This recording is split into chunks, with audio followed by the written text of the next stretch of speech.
You're first, Eric. Oh, hi everyone. Thanks for joining us for this real estate and lifestyle podcast that is altogether unconventional, unique, unusual, and seriously, it just ain't typical. I'm Eric, she's Donna, and we are the Real Siblings. We are both professional real estate agents with Keller Williams working in the southwest states of Texas, in my case, and Arizona in Donna's. For the record, Donna's allergies are nowhere near as severe as mine. And that comment's going to make a whole lot more sense as you listen to this episode. This podcast blends lifestyle together with real estate as we work to communicate, educate, connect, and entertain our listeners. While the topics vary and our conversations go in a lot of different directions, we endeavor to provide our listeners with insights into the industry, better equipping them for their next real estate transaction. Now, we invite you to relax and allow us to edutain you for the next few minutes. And Donna, tell us, your background looks different. No, I know. So I think one other time I was up here at Caleb and Jessica's in Denver filming. And so the guest room has, yes, Hugh Jackman and this really cool clock with dragons flying out of it. Nothing related to allergies that I know of, unless I'm allergic to either Hugh Jackman or dragons. I don't know. And you've never met Hugh Jackman, so you can't say I specifically can't if you say may or may not be specific. allergic to him or not. I would like to think that the answer to that would be no. So, when you said we should talk about allergies, I was like, what? I had allergies back in Ohio during harvest. I remember sucking down a whole lot of throat lozenges in the fall when they were bringing in the corn and the soybeans and everything, but I don't really deal with them in Arizona. So this is an area that, Parker Davis. Do you remember the little drawer of Parker Davis throat discs that mom had for sore throats? no. It Okay. was a thing. They were really, really, really intense at the time. And I remember going in and sneaking them. I used to self-medicate on a variety of things, but You're more on so that. More on that is coming. All right, you say Parker Davis, and I was like, okay, I don't know what that tangent just was, but all right.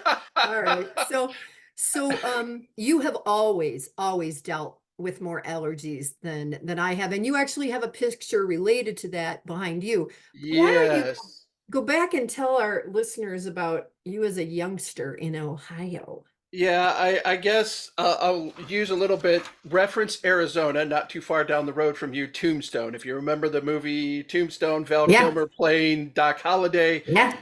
he had tuberculosis, but he referred to himself as a lunger. And they used to jab at him for being a lunger. And I don't have tuberculosis, but I have always, if I got sick, I didn't do it halfway. Right. And I recall the house on Main Street in Lindsay, which we've talked about in past episodes. Ken and I were in bunk beds. He was on top since he was the older Older. sibling. I was the Hmm. youngest. I was on the bottom bunk. And mom and dad putting together some sort of tent enclosure with sheets, blankets, towels, maybe a little plastic to create an area that I had to lay in. And then mom put a humidifier in there. There was some sort of menthol in it. I don't think they were using eucalyptus at the time. They vapor rub on your chest because I remember a whole lot of diapers with Vicks. She would Oh warm a yeah, diaper. Yeah, mom would warm those up in the oven, but she'd put yeah. the vapor rub on your Hmm. chest, and then a Yeah, hot diaper or towel would come afterwards, and just kind of like, yeah. oh yeah, that feels good. But Yeah, yeah. yeah, for as long as I can remember, and Hmm. dadgum, I'm going through this, and I'm trying to remember who was our pediatrician, who was our doctor. All I remember it is Dr. McCune, our dentist, and I cannot think of who. Um, okay, I'm gonna think about was there a Wolf? Dr. Wolf? Dr. Wolf. Dr. Wolf? Yeah, Okay. Yeah, that's it. yeah, That's it. And I mean, yeah. I've been doing this long enough that I remember getting prescriptions filled of Benadryl. Prescriptions before it was over the counter and all the different derivatives and the I got prescription drank Benadryl, and then they made them bigger. So I got a double sized at one Wow. point of Wow. Benadryl. So I've been taking that drug for so long. People talk about, oh, Benadryl, it makes me so drowsy. It's like there are times when I am fighting my allergies down here in Texas because of the tree behind me that I will take 3 or 4 in a day. and just I would sleep the whole continue to day. work and operate and go straight through and not even think about it. Wow. Well, and as we think about it, so I don't think Dan dealt with many issues. Dan had eyesight, but not allergies, right? And then Yeah. same with Ken. I don't remember Ken being ever as sick. So you certainly got the best of the allergy piece related to Yeah, Dad used to um, say that I got his brains and good looks and mom's allergies. and mom's. I think he told all of us that in one Right? way. Yeah, one Yeah. way or another. Well, Yeah. clearly I didn't get his hairline, and I didn't No, get mom's hairline either. So, that's true. That's true. Thankfully, yeah. Thankfully, I got mom's a you little bit know, and more. it's been years later now that I'm officially diagnosed as an asthmatic and I have COPD. Um, Doctors said that they were reluctant to diagnose that when we were kids because at that point it had such a potential big impact on your life because kids would not, if they had asthma, they'd be limited in recess and gym class, in sports and everything else. So they've told me, based on my symptoms and how severe I am, that I've been an asthmatic all my life. I don't, Interesting. when I was younger, I didn't use the inhalers. I never had inhalers prescribed, but it is something that I have dealt with my entire life. And they're saying, yeah, you were. They just didn't use it because of this. You were young. You hadn't even Interesting. started sports in school, so they didn't want you to be Yeah. impacted by that. Yeah. Now you had Interesting. mentioned back in Ohio, harvest Hmm. season. So we Yeah. called it what?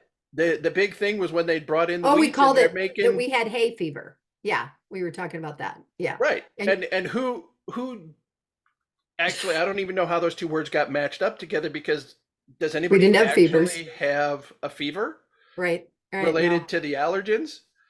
Yeah. Did you know anybody who Got a was fever? severe enough that was No. No, I feel like I remember itchy eyes, snotty noses, lots of sneezes. And as a youngster, I coughed a lot and I had my tonsils and adenoids out like in fourth grade. But never I would get to the fall of the year, and especially when we had moved down after I was married, right by the grain elevator. I those last few years before we came back to Arizona, I had a whole lot going on with during harvest when they were bringing in the crops back there. But I don't think it was hay, it was corn, it was soybeans. right. It wasn't, but anything that was an allergy in Ohio was like, oh, I have hay fever. Yeah, yeah, that's true. Yet That's true. you went out and made hay, right? Didn't you go out and make hay? No, you boys did that. I did I was going to not. say, I thought you went out with Druckenmiller one time. Oh, maybe, I know maybe. you went and hoed the beets. Yes.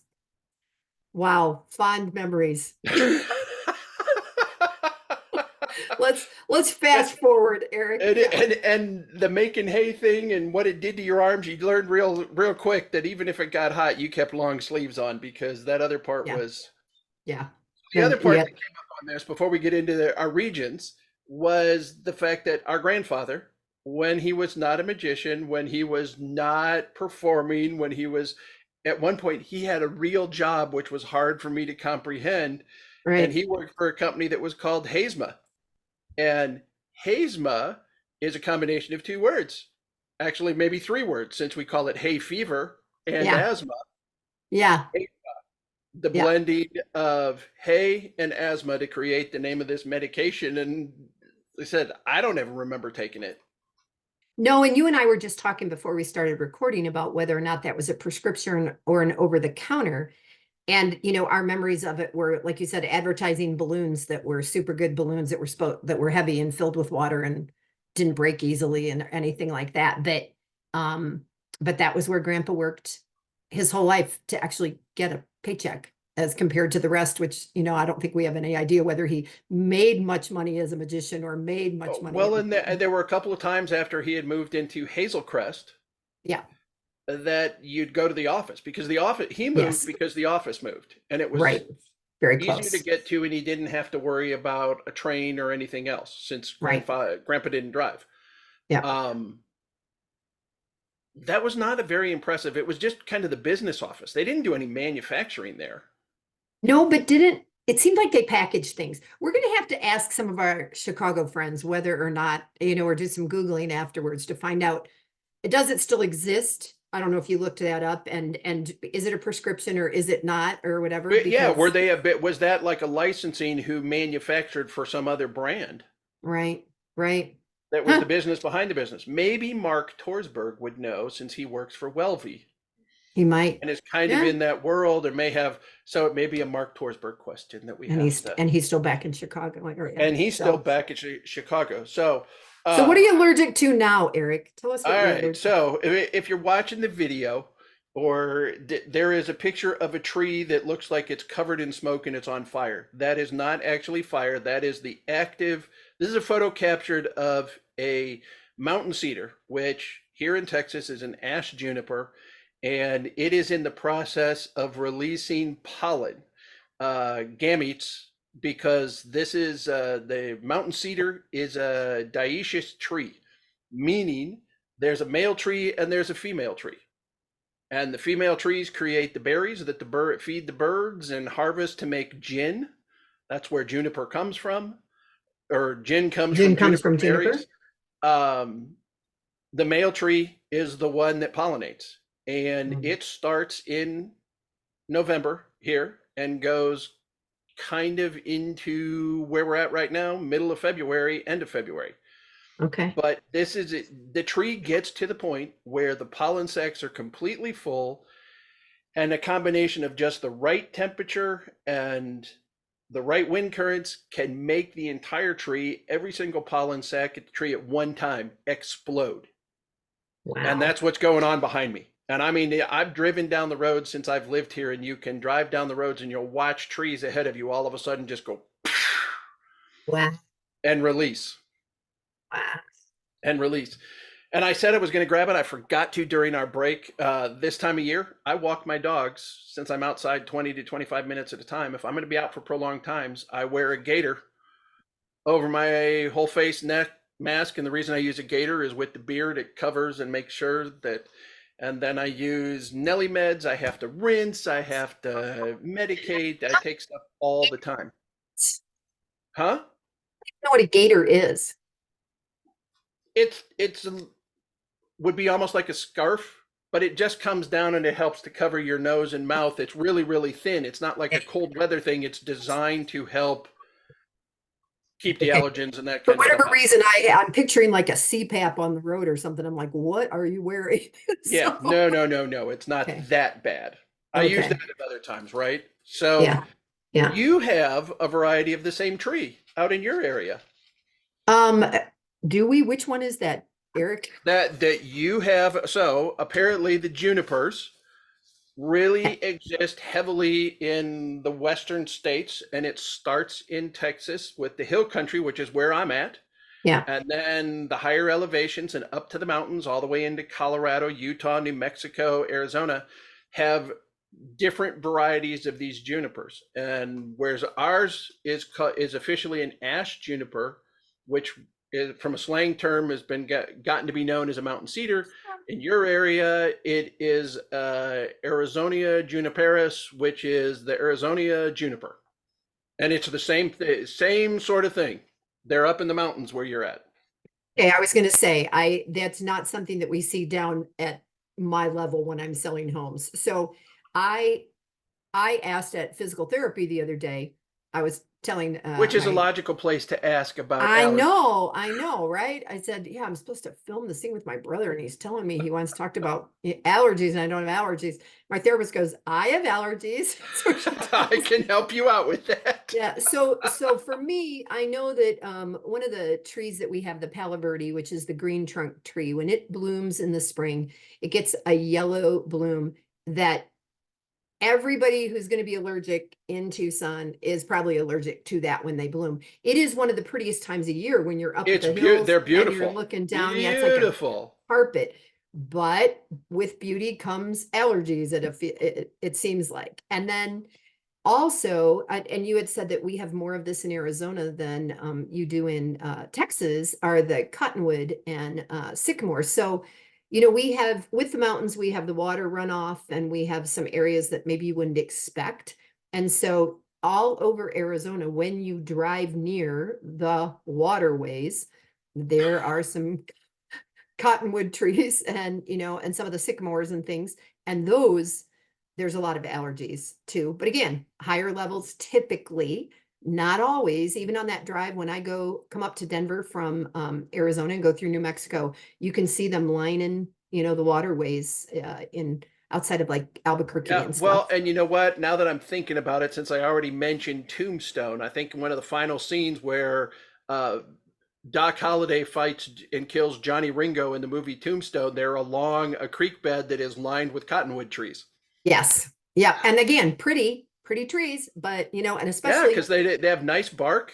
They yep. have a unique. It's not as Yeah. not as vibrant as an aspen, but very But similar. the leaf is similar to an aspen and everything. So those are two that I hear a lot. And then we have a weed that grows that's called desert broom, and it can line the highway. And like your ash behind you or whatever, or when I think of a dandelion, everybody blowing on, like that. So the desert broom looks so pretty to me when they're blooming because they look soft and fluffy. And since almost everything in Arizona is sharp and poisonous, you know, according to my children, every plant's sharp. It's pretty to see the desert broom. And when you're out walking your dog or doing whatever, their You'll see them lines. floating in the air. Exactly, Okay, so I exactly. have to check that then because if you've got it as a desert broom, here that plant is commonly referred to as a poverty weed. Oh, And I get there's a particular variety of butterfly that comes out here in Texas called a snout. And I have a video, a slow motion video of snout butterflies swarming a poverty weed before it pollinates or wow. before it's in full, that just thousands of butterflies.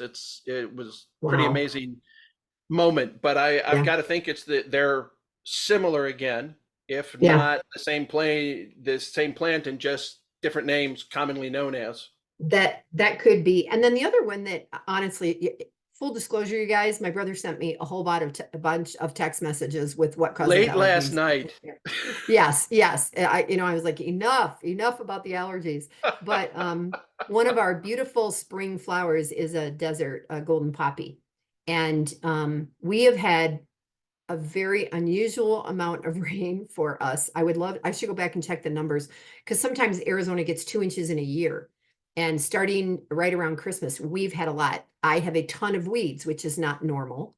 And it means we're going to have a lot of pretty spring flowers and thus a lot of golden poppies, which brings more allergies, you know, with it. But they're beautiful and they just line the hillsides and things like All that. right, now So you talked about the Palo Verde. What about the orange blossoms? I know from being and the visiting with Steph up in Phoenix and Scottsdale area, there's an orange blossom, and I mean they smell great, but again, the allergens are so severe. okay, hold on one sec. So interruption. There's going to be a commercial break. Hi. My lunch break is in like 6 minutes and I'm gonna go get Chipotle. Do you need food? Do you want to go? No, because we're going to skip it tonight. Heard. Okay. Thank I, I'm on a schedule, right? See, That's and why. I'm good enough now, Caleb. I can just edit that out, and it never happened. You're talking about Mexican food, right? And allergies? Oh yeah.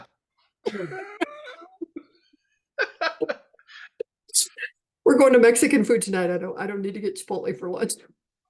This is like a commercial from our sponsor. And Chipotle's not real Mexican food.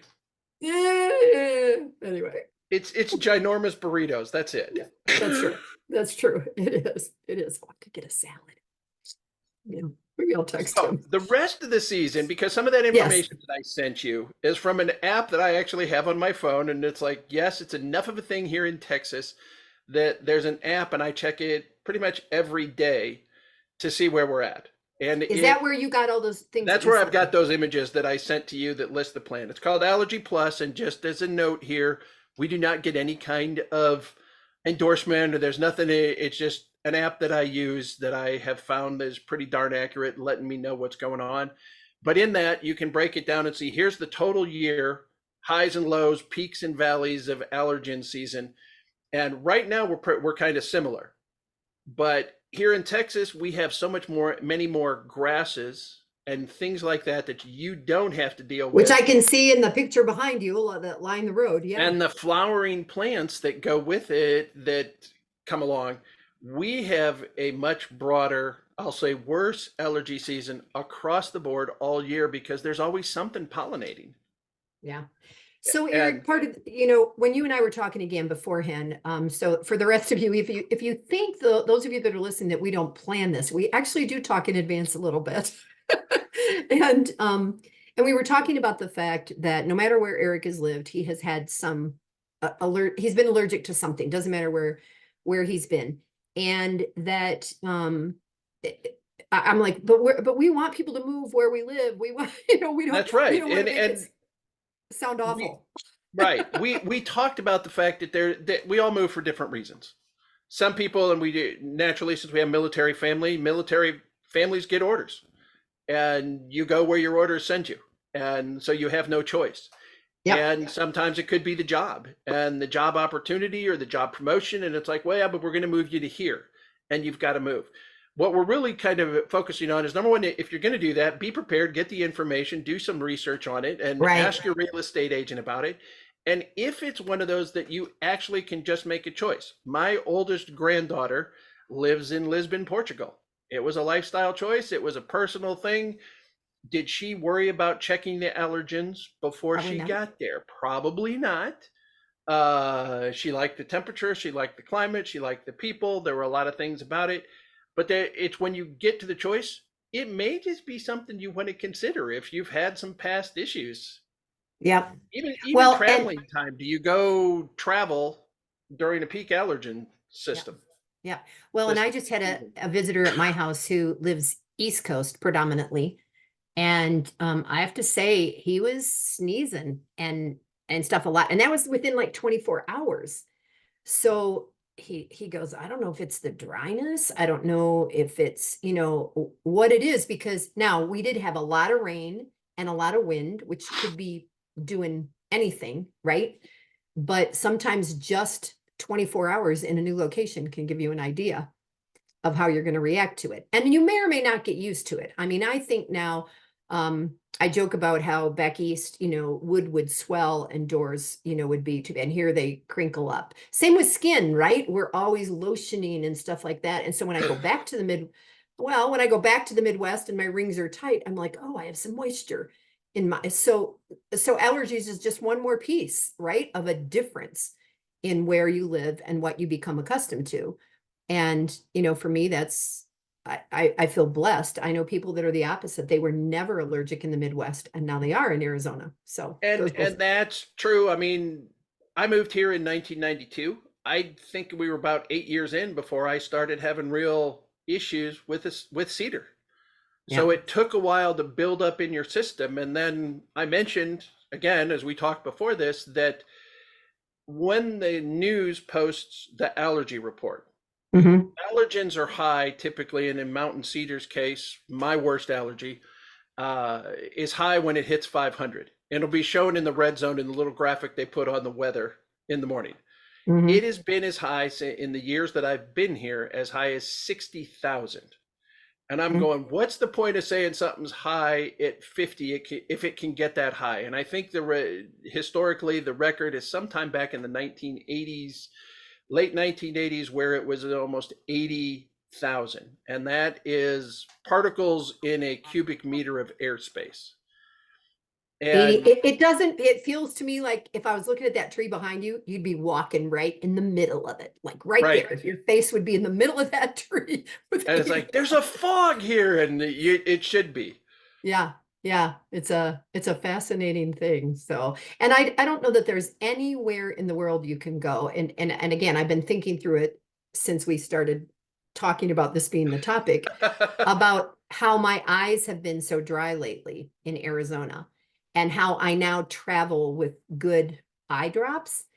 And because here I am in Denver, Arizona's usually dry, but we've had a lot of rain. Now I'm in a house where I'm upstairs with heat, which means it's dry in the house, and my eyes are dry. Also, there's a piece of me that goes, but how much time do we spend looking at computers as compared to just functioning in the rest of the world and looking around? And am I not blinking? So, what part of my dry eyes is that was a great squint, Eric. That was a great Yeah, blink. thanks. I did that for those of you on video. So, what part of what we sense and feel and hear is related to dryness versus moisture versus allergies? Like I don't think my eye stuff is allergies. I think it's just dryness. I don't know, And if I don't go to a doctor and they don't tell me, then it doesn't exist. And now there's the whole aging thing, and are we getting dry eyes from aging, and all the rest of those things? Is our other body Stop. parts? Is our other body parts failed? Hello, knee replacements. Yes, yes. I've walked up and down the stairs here to this bedroom already like 5 or 6 times, and I only got here yesterday. So it's what, 10 or 11 weeks since my surgery, and I'm doing fine. My balance is pretty, okay, I'm just gonna say it's sucky. And it's not great. You can choose to edit that out or not. But having had the hip replaced on that side and now the knee, and you realize how you've kind of been, handling it for a while, it's a process for sure to get stronger. And when they say, what'd you do at physical therapy? And you're like, I walked. Woo-hoo. Woo. That's Yeah. right. It's Yeah. those big things. I took a Yeah. picture this morning. I had to go in for some labs at the VA, and I don't know if you saw my Instagram post. There's a sign. You're looking at a staircase up the side of a hill that's about 8 to 10 stairs, and they had to bother to put a sign next to it that says, "Warning: this is not a wheelchair accessible entrance." It's like, was that necessary?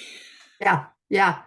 So Okay. some allergens may be present wherever you go to live, and we'd be interested to know, is there something that's affected you? If you're listening, let us know.